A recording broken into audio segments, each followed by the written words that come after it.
Hi there, this is Tony from pianotone.ca, and this is my initial reaction video to a really unique and very interesting digital piano, the Donner DDP-80. Once I've had a chance to spend some more time getting to know this keyboard, I will be doing a complete review, which should be soon, but I really wanted to get this initial reaction video out right away, so let's check it out. Okay, so full disclosure, before I get started, I did not buy this piano. Donner was nice enough to send it to me, asking me to do a review. That being said, I do promise to give you my 100% honest opinion on the Donner DDP-80. Since Donner sells their products either entirely or almost entirely online, the only way for people to get any independent feedback is from reviewers like myself, so that's why Donner sends out samples of their products to reviewers.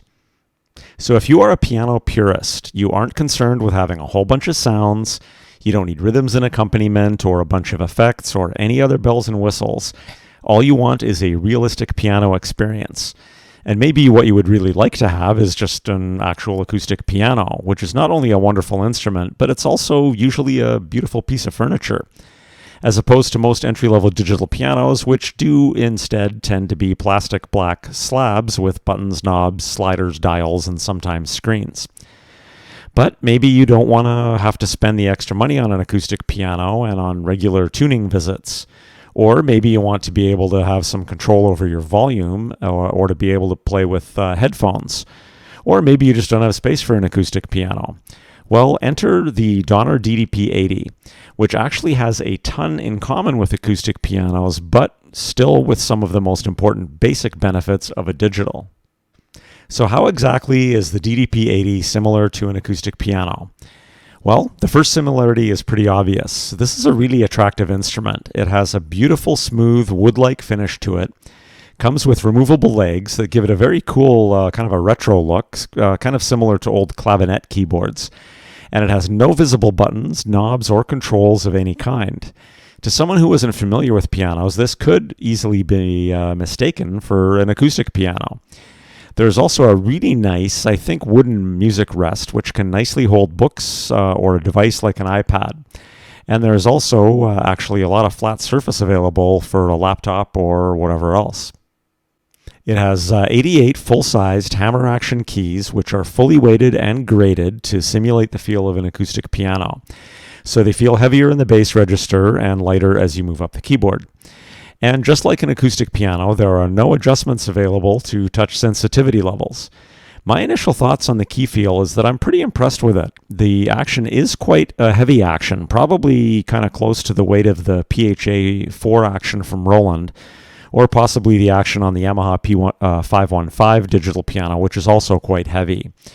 It's actually not specified on Donner's site how many sensors this action uses. I'm guessing the action is a dual sensor, not a triple, like in the PHA4 action, but it does respond extremely well, and there's a really nice dynamic range there. I actually just returned from a 2-week holiday, and one hotel I was at for 5 days had an older Yamaha upright piano that I played a fair bit. And I have to say the DDP-80 feels pretty close to that. That being said, though, I've mostly been playing lighter or even non-weighted synth action keyboards lately, so this action is an adjustment for me. But if you're used to an acoustic piano or heavier actions, you're going to find it quite familiar. Also, just like an acoustic piano, it has one sound, piano. A bright but pretty impressive multi-sample of a French grand piano from the Dream Sound Source company in France, which has been doing sound samples since the 80s. And just like an acoustic piano, it has no adjustable effects, not even reverb, no rhythms, no bells and whistles whatsoever. And the only controls on this piano are an on and off switch and a volume control, which are hidden on the back. That's it. The DDP-80 has 128 notes of polyphony, which is already pretty respectable for this price range. But since there is only one sound and no rhythms and accompaniment, that means that Donner can devote all of that polyphony and the piano's processing power to enhancing that one sound with available memory and multiple samples. They don't have to worry about polyphony or processing being eaten up by additional voices that you're layering or something or splitting with, or by rhythms.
It has an included triple pedal unit, so you get sustain, soft, and sostenuto pedals, just like on an acoustic piano.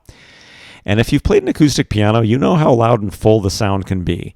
Well, Donner's included two 20-watt downward-facing speakers for an impressive 40 watts of power. I will do a speaker demo in my full review, but I have to say they sound really, really good, and there's no way I'd be able to play this piano anywhere near full volume in my apartment without disturbing a lot of neighbors.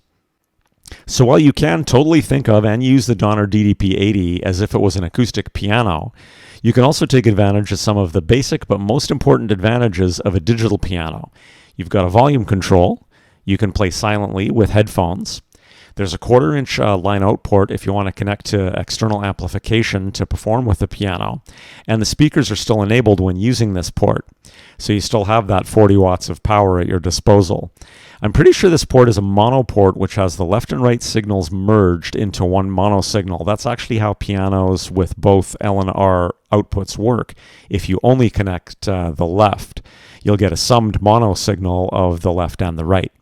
So for recording, I'm pretty sure I would still lean towards using the headphone port instead with a splitter cable to get the full stereo signal. That's actually what I'm using in this video. But I will test both of those options a bit more before my full review. There's also a USB to host port, which allows you to connect your device to transmit MIDI data and use apps or software, allowing you to use the keyboard as a MIDI controller. And if you want to use your own sustain pedal as opposed to the triple pedal unit, there is also a generic 1/4-inch sustain pedal port. The sustain pedal on the triple pedal unit works beautifully, but maybe if you're transporting this piano to use at a gig or to perform somewhere, you may want to carry a smaller pedal around, so this does give you that option. So all in all, my initial reaction to the Donner DDP-80 is really positive. This is a super cool and very unique product from Donner, especially if you're a piano purist and you don't need all of the extra sounds, effects, or bells and whistles. The piano sound is awesome, and the key action is on the heavy side, but it's really good, quite realistic, and the piano looks fantastic. And there's also a Donner Music app included with some built-in lessons for piano. I'll talk about that more as well in my full review. I've included some links below from Donner if you want to check out their current prices or any specials that they may be running. So stay tuned to my channel for my full review, which should be out very soon for a much more in-depth look at the Donner DDP-80 once I've had some more time to play around with it and test some different things. So thanks a bunch for checking out this video. If you like the content, please smash the like button and feel free to subscribe to my channel so you get notified about my new videos, and that does really help me out. So thanks again for stopping by. Happy piano playing and happy piano shopping. Have an awesome day.